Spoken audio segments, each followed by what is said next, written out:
Hello and welcome once again to Beyond the Physical Summit with me, your host Sitara. I am here with a dear friend of mine, Miss Izzy Ivy. We became friends on Bali during what I lovingly like to call the panini. We'll get into that a little bit more as we go through this conversation, but it is my absolute honor to introduce her today. She is a visionary artist, a multidimensional visionary artist whose work really transports us into another field of remembrance and another field of awareness of where our soul has been. Her first deck was, or she paints oracle decks. Let me clarify that real quick. Her first deck was the Beyond Lumeria deck. Absolutely stunning, if I do say so myself. In July, a second deck that is going to be coming through is Unveiling the Golden Age. And then we have the Light Code Apothecary coming in next year. So I'm excited to ask you about all of these. And she also teaches people how to do this. So she teaches people how to channel their own visions, as well as how to paint illuminated visions with, I'm sure, some strategy and some pointers involved to up level the skill set. But ultimately, it's really about bringing that vision from the heart onto the canvas. So Izzy, it is just my joy and honor to have you here. Thank you so much for jumping in with us.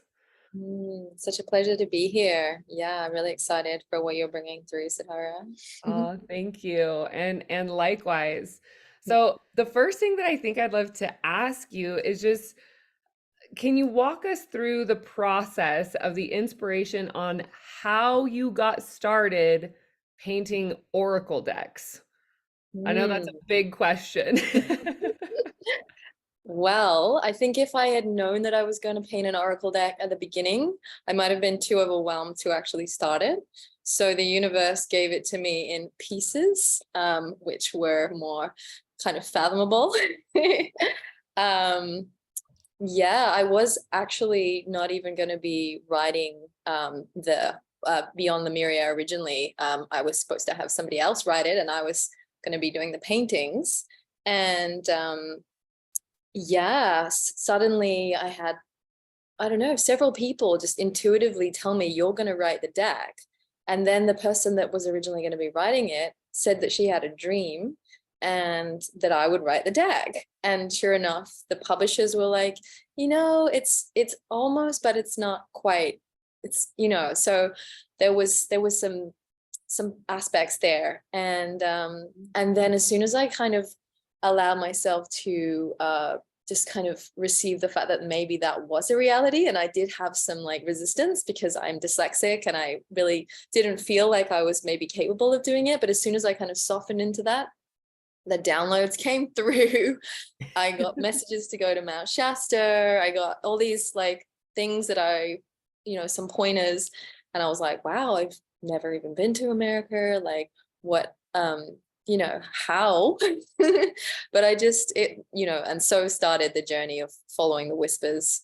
But I wasn't a painter for my whole life either. That only happened, I mean, I've been painting for 10 years now, which feels like a while, but that also was its own like unfurling, and just my soul really felt like I was supposed to be doing this, but I wasn't entirely sure what that looked like. So again, it's this whole piece aspect of like following the whispers step by step. The universe would sort of unveil it to me, and I couldn't not do it. So I've really just devoted myself, and the more I devote myself, the more the universe seems to give me assignments. So that's kind of how it's been. Like, I get that. I get it Right? completely. Yes, it's like that inner churning inside of your soul that's like, what else would you be doing? What else would Right? you be spending your time in this world doing other than that thing? And it's so funny actually to hear or learn that you're dyslexic, because we actually had my book coach, who we call the book doula. um, we had him on here and he also said that he was dyslexic growing up. And so something he never thought that he would do was to be a writer. And I similarly, I English and literature was my worst subject. I'm a math and like geometry gal. like through and Mm. through. I don't know why, I don't know how, but I've also written. It's like when allowing that piece of just whatever it is that wants to come through, and Mm. whatever that voice is that's saying like don't do it, or you're not good enough, or it's there's something so magical that happens when we just simply allow that urge to move through us in the way that Mhm. it needs to come through. So I have had just an absolutely blessed honor to spend personal time with you as you are painting, and have been so amazed. One, I mean, at seeing you painting and channeling, especially in social events, because I I'm aware at how sensitive that opening can be, how sensitive that channel opening can be. And so, can you speak to what it's like to be live painting in social settings when you have those experiences and channels and downloads coming through? That's a really good question because I am very sensitive. And when I have, a big painting session in my studio, even just leaving the house can be overwhelming. So the idea that I'm in a social setting with all of this stuff going on, I could see that there would be like, well, how really?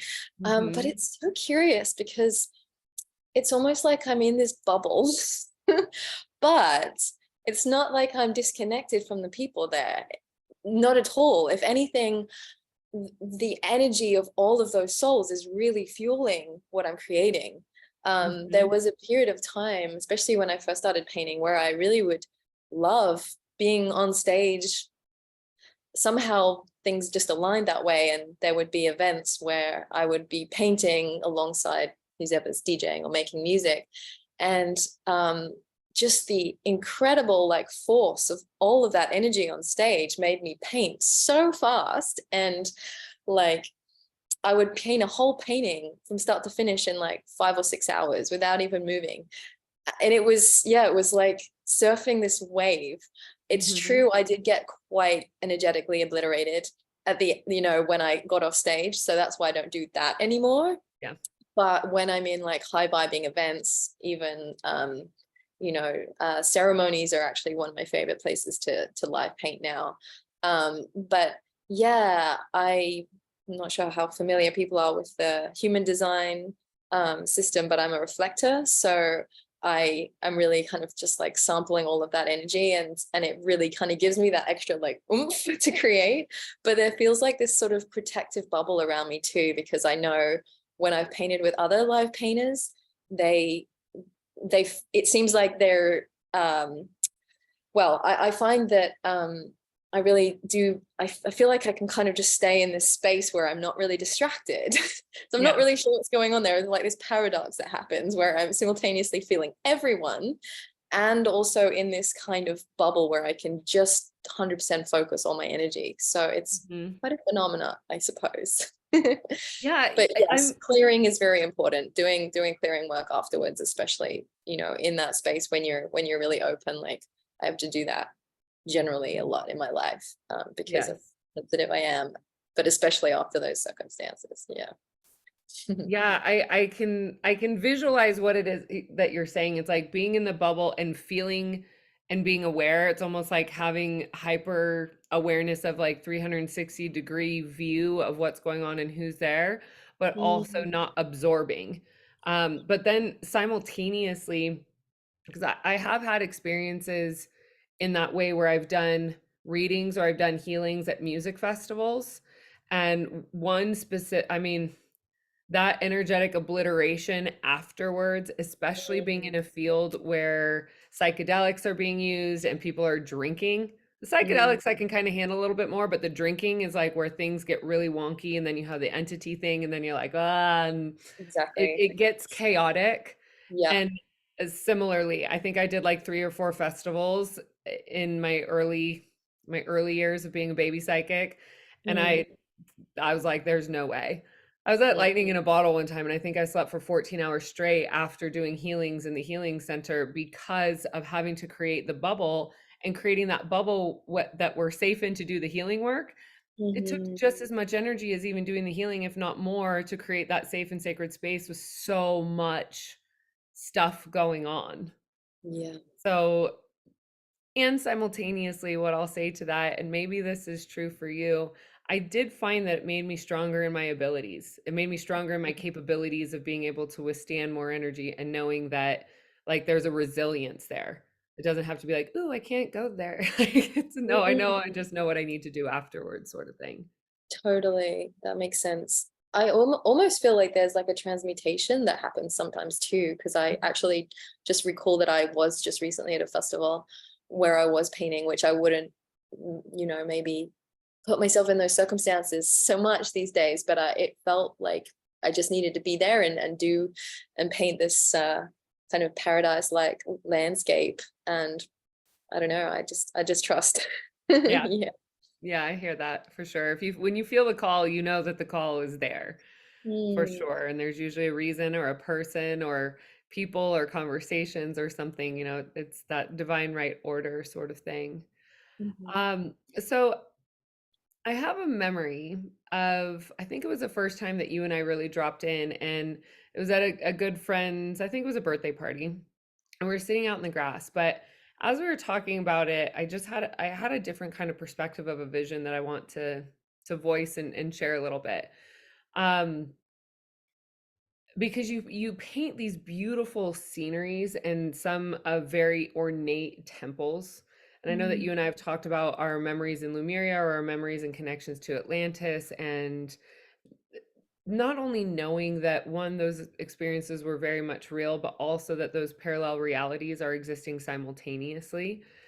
And so mhm, I had this just vision, this insight of you painting and also being aware that there are people, or that there are people who are here in your life now, or friends that have also been in those other lifetimes. So, mhm. do you feel that there's a resonance, or that something that opens up, like you're saying, by the people that are in the room and their own soul encoding and what they're bringing to you, especially as a reflector, to be able to pick up on that and then translate it into your art? Right. So they're almost the presence of some of these beings in the space are almost like opening portals for more information. Is that kind of what you're saying? Yeah, Mhm. no, I definitely do find that. I did go through a stage of painting spirit paintings for people, and that was so fascinating and extraordinary because I got to tune into people's like soul frequencies, and the things I would paint were, I mean, obviously it's my style, but they were really unique to their Mhm. energy. And yeah, it's kind of an honor in that way to be able to tune into these portals that I didn't normally actually have access to, Mhm. perhaps, or at least it was like there was a remembering that they were like jogging for me. Um, yeah, yeah, I definitely would say that. I mean, because I do still do quite a bit of live painting, and usually it is in a way where sometimes I can have interactions with people, which I love. Mhm. But because what I'm painting or whatever opens up questions for people, and it's just a really interesting like two-way feedback loop. But I do find like sometimes someone will pass through, my reality, and I suddenly feel inspired to paint something that I wasn't going to paint before, or it was just like this little energy signature that they just like kind of dropped in there. So yeah, I think it's a co-creation for sure, Mhm. when I'm in those places painting. Yeah. Mhm. Yeah, I can definitely say that in my journeys of doing readings and connecting with people in that way, that there are certain people that I have met, and you are absolutely one of them, that has, it's almost like I'll have a conversation, but then over the next couple days, it's like I'm seeing visions, or I'm having memories, or certain things come up that I know are part of, and it's almost like, how different people bring out different things in us. Well, if there's Mm, certain people that have embodied certain codes genetically and also through their soul lineage, it's almost like the high five is the transference of energy that then awakens that inside of us.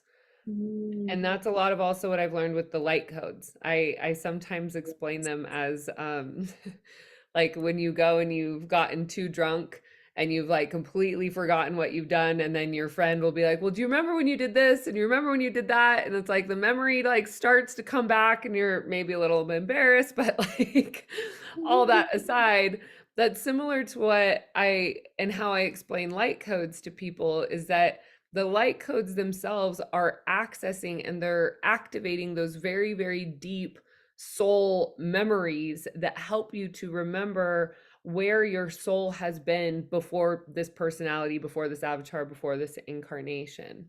Mhm. So I think that's a beautiful bridge into the light code apothecary, because I know that that was a whole experience for you to birth out into the world. So can you share a little bit about that and how that manifested and channeled through you and what it's designed to do for people? Yeah, sure. Yeah, it's an interesting one because this whole light code reality is just, I'm just hearing it everywhere. Everyone is tuning into it. It's so incredible that whether it's through hand gestures or spoken or singing or written or painted, like it's coming through, and it's really amazing because um, I think, well, there's firstly just a lot of information that's just ready to come through, and I think what's potent about it is that it speaks to the heart rather than the mind.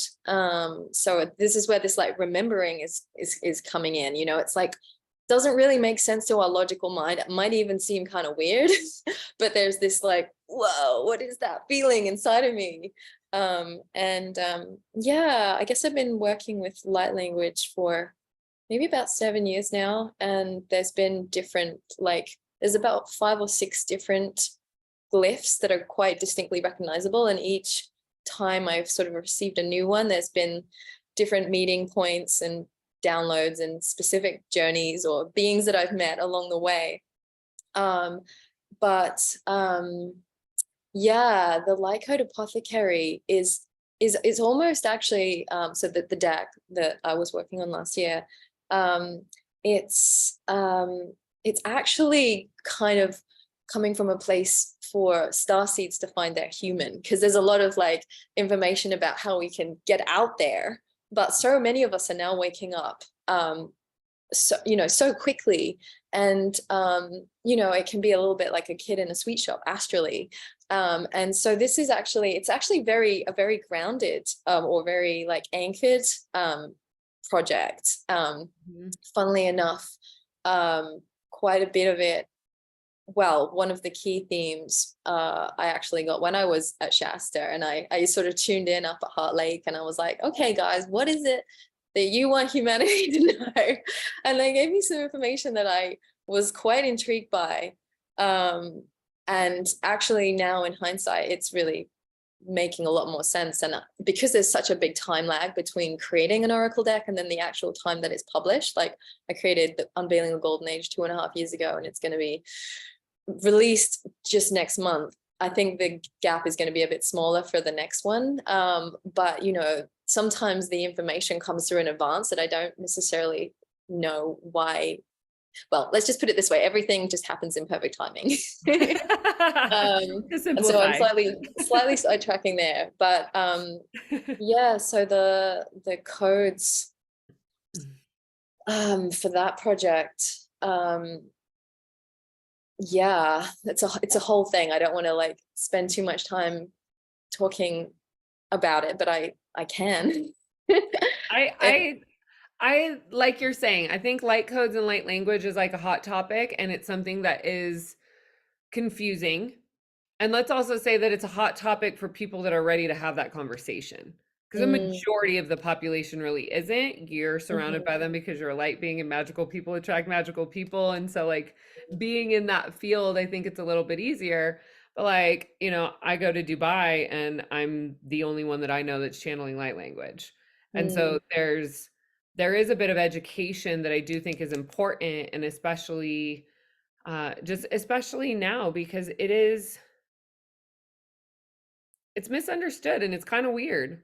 Like it's weird when you watch or you see somebody speaking it. I had mhm, my socks absolutely blasted off, not knowing what was going on when I started channeling it. So I had to like mm, figure out what it was and how I associated with with it. And actually, the day that I started channeling, or I think it was the next morning, I scribed and scribed and scribed and scribed and scribed for probably like 6 pages. I didn't even know what I was writing. It looked like light codes in cursive. It just looked like a bunch of symbols. But the thing Mhm. is when you look at it, it does look like a lot of scribbles, but it's the feeling. You Mm. look at it and you receive the feeling of what it is that you're looking at. And so that's one of the things that I think is so important to speak to, and not just I might take us here into a little bit of an uncomfortable zone, but not just with light codes, that there are seeded symbols and sigils that can be implanted into our subconscious that have an influence on us. And so as we get into light codes and know about light codes, and I use it for my logo, like I Mm. see this symbol with prayers, and I mean they're ancient symbols anyway, so there's a lot of consciousness that's already connected to it. But Mhm. when we're looking at these codes, and you mentioned it with your tapestries as well, that there's an activation that happens in your home. So from your perspective, can you speak to how that technology actually works? Yeah, no, this is really awesome question. Um, yeah, because it's interesting with the Beyond Lemuria Oracle deck, because people were like, so who are these beings? Like, are they Lemurians? Are they like who are these beings? And Mhm. I mean, yes, some of them are, but most of them are actually personified light codes. So Right. I know that the way that humans like to interact with things is through a personified um way of having them Yeah. manifest, if Yeah. that makes sense. So yeah, it's obviously there's, I mean, the light codes that we're maybe more familiar with are more like the sigil symbol type, but I do think that like a whole image is a container for an array of different information. And the reason why I feel this, like I guess like I'm saying this is because there was a period of time for several years where I was getting a lot of downloads. So it's just these big washes of really beautiful, blissful energy moving through my body, and I'd just be like, okay, I just have to like lie down because I'm just not going to be able to move in a minute. Like I know you're familiar with them. Yeah. So yeah, there would be these downloads. And what I was told is that this information stayed in my energy field until I went to the canvas. And that's when they would sort of be then downloaded into the canvas and whatever it was that I was creating. And I mean, some people ask me, oh, where do you get your ideas for your paintings? And it's like, sometimes I'll be meditating or dancing. I love ecstatic dance, or just walking down the street or in nature or whatever. And I will get like half the information, like the concept. But then going into that like deep state when I'm actually in the flow state, the theta state, whatever you want to say, while I'm actually painting, is when the rest of the information comes through. And that's where I feel like the codes, whatever's in my field, will then kind of continue to come out. Right. And this probably sounds like a pretty far, like, how can I say that this is happening kind of thing. But the thing that just blows me away consistently is the way that people interact with, I guess, my work. And is why I continue to do it, because it does seem to speak to people, and people do seem to have the experiences of the very thing that the intention or the flavor of that energy was. And it seems to be quite universal. So I think that's another reason why, the light language in whatever form or codes, or essentially what we're doing is speaking beyond the mind. And because like, how can we speak in actual linear way when we're trying to remind of someone of this energy? And like, it's never going to happen mentally, because we're constantly going to be judging like, that doesn't make sense, or I haven't had that experience, or I don't know what our minds want to say. But when we really allow it to speak to that visual part of ourselves, or a more like metaphorical part, I feel like we have a much, well, I think the thing is that regular language is linear, and like code language is multidimensional. So and that really just allows for that without it being like condensed into this like one like line of information where it could really be misunderstood, or not Hmm. even like, you know, just missing like 95% of the rest of the information. So yeah, I think that whole non-linear multidimensional aspect is what we're kind of tuning into there. I'm not sure if I completely answered your question. Feel free to like guide me back in if Well, if there were some other aspects. I love this because I mean, I have my own relationship with light language and light Mhm. codes, and I love to paint, but my gift isn't necessarily painting. I want to do a little show and tell moment. I haven't done this Yay. here, but Yay. like my codes come in a little bit differently, and like I said, they're more like scribbles. This is one of my favorite pieces, but they're like Beautiful. more like scribbles, but still similarly, there's an encoding that comes through like when I'm channeling them that one, it's like my hand just can't move fast enough to get it out. You know, there's like nothing going on in my mind that's this is how this needs to look or this is how this needs to be. And similarly to what you are saying, it's that there's a receptivity of the person that is looking at it because you're Mm, not reading it, you don't have any association with it, your egoic consciousness basically allows it to come in or not. And I see light language as like a sound healing. So to use the word technology with it can kind of be like a weighted word, but mm, the idea that when you hear certain syllables, remind your soul of participating in ancient civilizations before the recording of written language. mhm, I mean, that in and of itself is something that is absolutely mind blowing, but you've clearly seen it work with people. In my mhm, work, I've had, I think in the first 3 months that I started channeling light language, we had like 10 to 15 people in my own inner circle that started channeling light language as well. And so there's the activator part of it that mhm, it isn't just the piece of remembering, like you're saying, like how do you like wake somebody up? Like mhm. remember the truth, remember without being like a crazy person. Yeah. Um, even though we are, whatever, it's okay. The ones outside the lines I find are a little bit more exciting and entertaining anyway. Um, but like the truth of the matter is that these are ancient languages. I believe that we all have the capabilities to speak them. We all have the capabilities to write them. It all exists in us already. It's not a Totally. language that you learn. It's not something that somebody teaches you. It literally comes from within the heart, and there's nothing to study. It simply comes from such a clear and profound knowing. And Mm, so I love, love, love, love, love one that you're following the call, you're hearing mm, it, you're taking action and bringing these things out into the world because it's just obvious that our planet is in a state of chaos. I mhm, mean, we have the end time predictions happening left, right, and center. It's undeniable that we're in a time of prophecy. It's mm, wildly exciting to be alive. We have a digital revolution going on that's exciting people and terrifying people at the same time. And it's really like, you know, what do we do? World powers are going to be shifting. Who knows what's going to happen with the like blah, blah, blah. We don't even have to go into that. But I really also believe that that's why light is coming in so strong right now.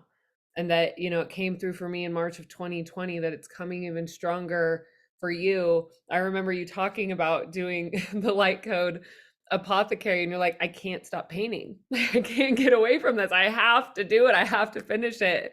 I remember mhm, it like consuming so much of, you know, your time and energy and that sort of thing. And at the same time, it was like, I get it. I get it, because once that urge comes through, you can't not.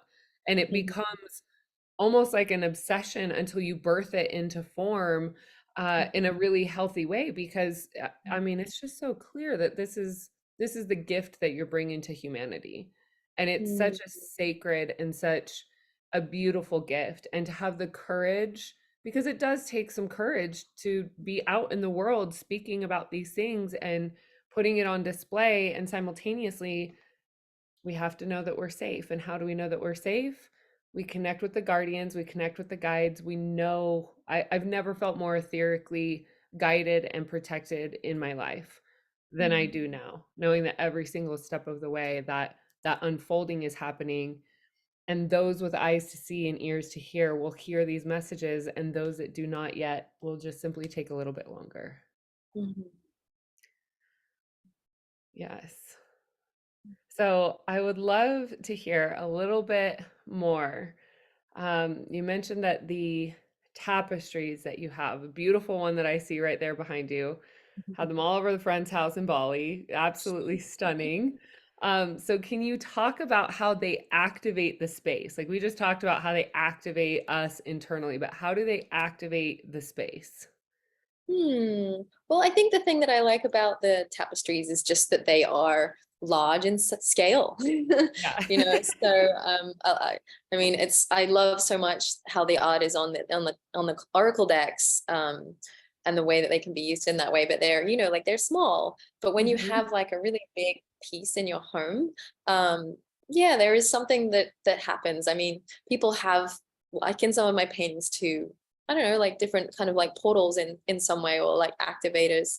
I mean, the space that I was in when I was kind of creating them, there was, there was energy that is definitely kind of going into them during that creation process. And so like, of course it can be nice to have like a large original painting, but that's not necessarily always accessible for everyone. And even with the printing, it's great to have like a big, like a large canvas print. But I think something that's nice about the tapestries is that they are, they're easy to travel with because they just, pack down. They're made of fabric.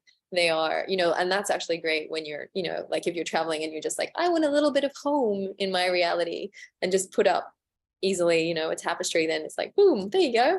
Hmm. So yeah, then they're quite affordable, and they're, easy to look after. So it's just a very accessible way of having a large piece of art in your home, I guess. Yeah. Hmm. So I'm wondering if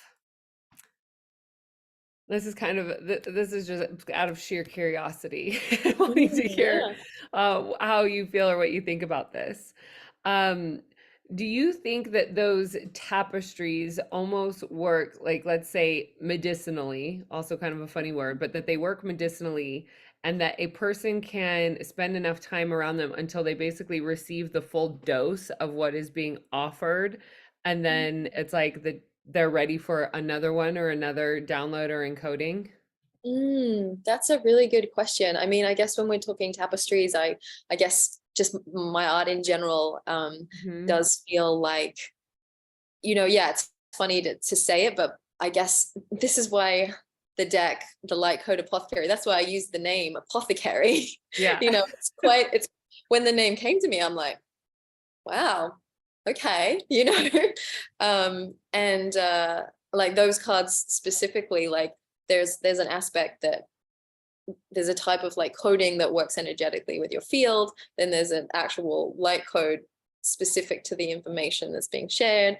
And then there's like a little visual representation that your mind can get your head around. So that's like how Hmm. each one of those cards works.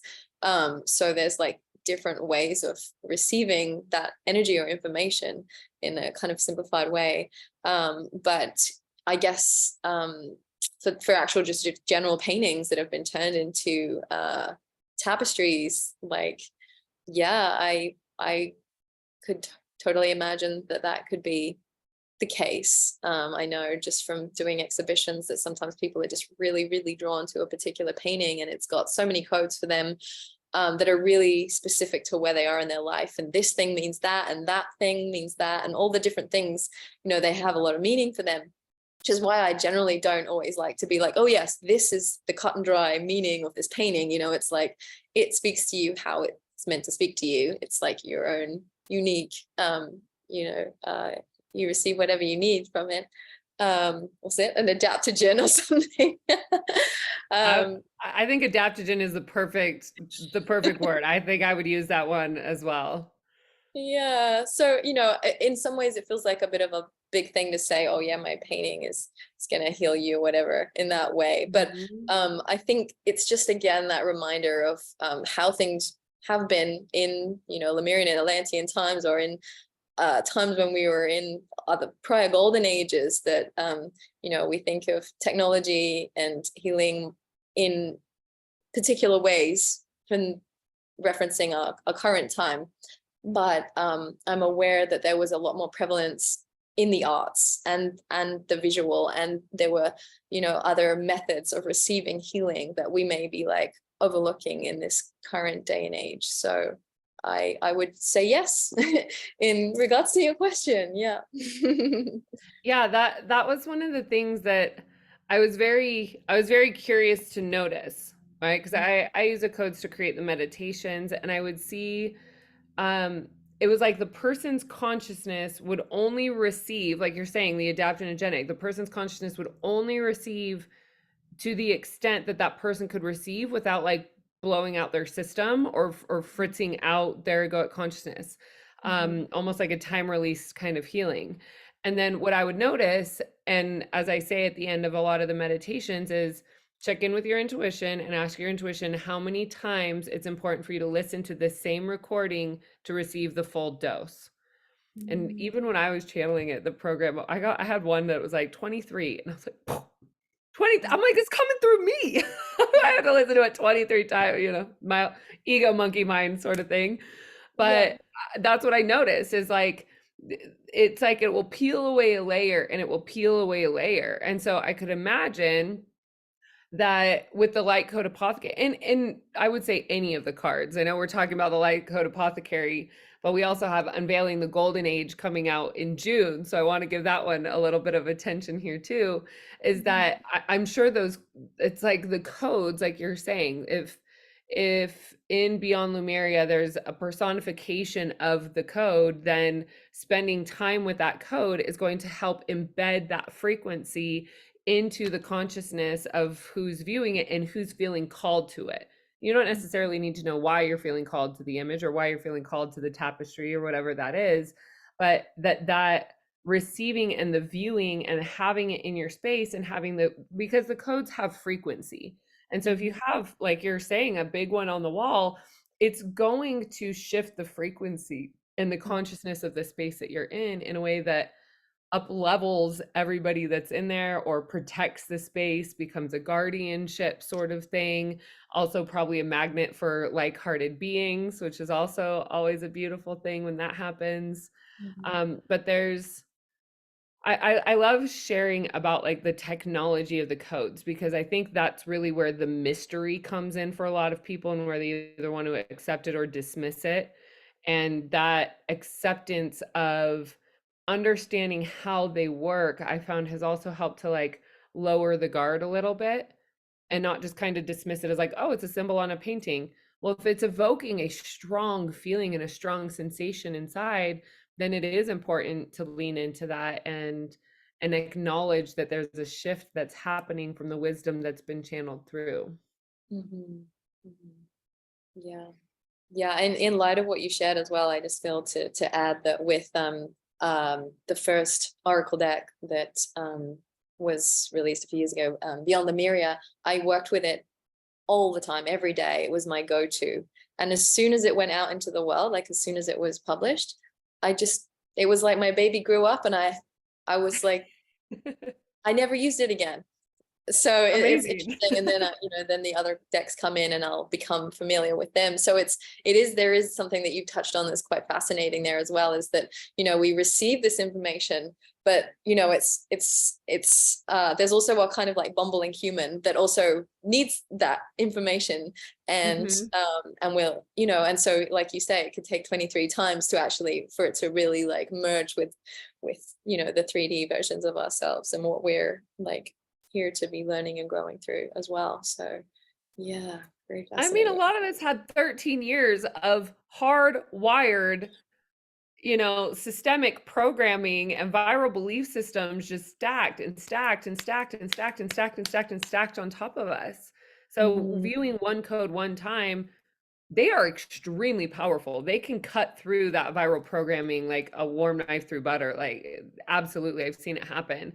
And simultaneously, some of those hardwired belief systems that we've been indoctrinated with, as well as the ancestral healing that we're doing, And not only that, the doubt and the fear that what we're seeing in these visions is actually real and true.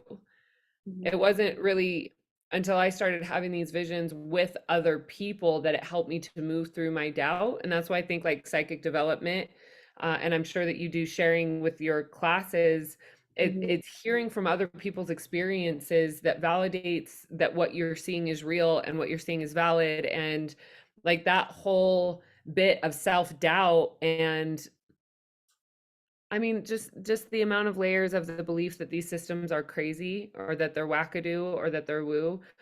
I myself had to move through so much of it, and I was born a medium. I was born Mhm. seeing spirits, but I didn't know how to comprehend it. And still, at the beginning of my journey, I had so much doubt to move through and so much resistance and so much of just not believing in even myself or the visions. And once I started to really recognize that what I see with my eyes closed is oftentimes more accurate and more precise than this hard material world that we live in, it was like Mhm. that's when the script just flipped completely for how do you embody your own divine creatorship.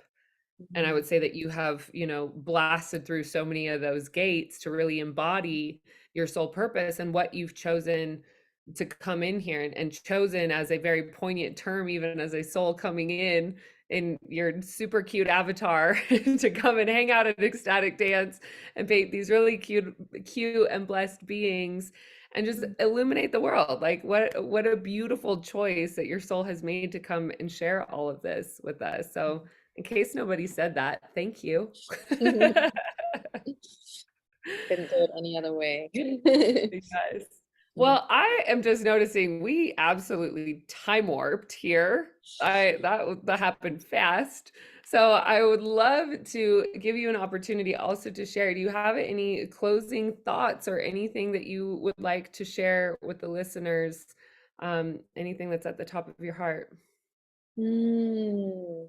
Well, just one little message is just, like some of those little quirks that we have that we sometimes like doubt about ourselves and we're like, why do I do that thing? Or why do I experience reality in this way or whatever? They might just be keys to, your jigsaw puzzle piece in the whole scheme of things. They might just be, well, there's a lot of people that often are like, well, what's my life purpose? And it's probably the thing that, firstly, the thing that you probably are putting off until tomorrow. But it's the thing that you absolutely love to do. And secondly, some of those little traits that are quite unique to you might be little key unlocking aspects to the bigger picture perspective of that.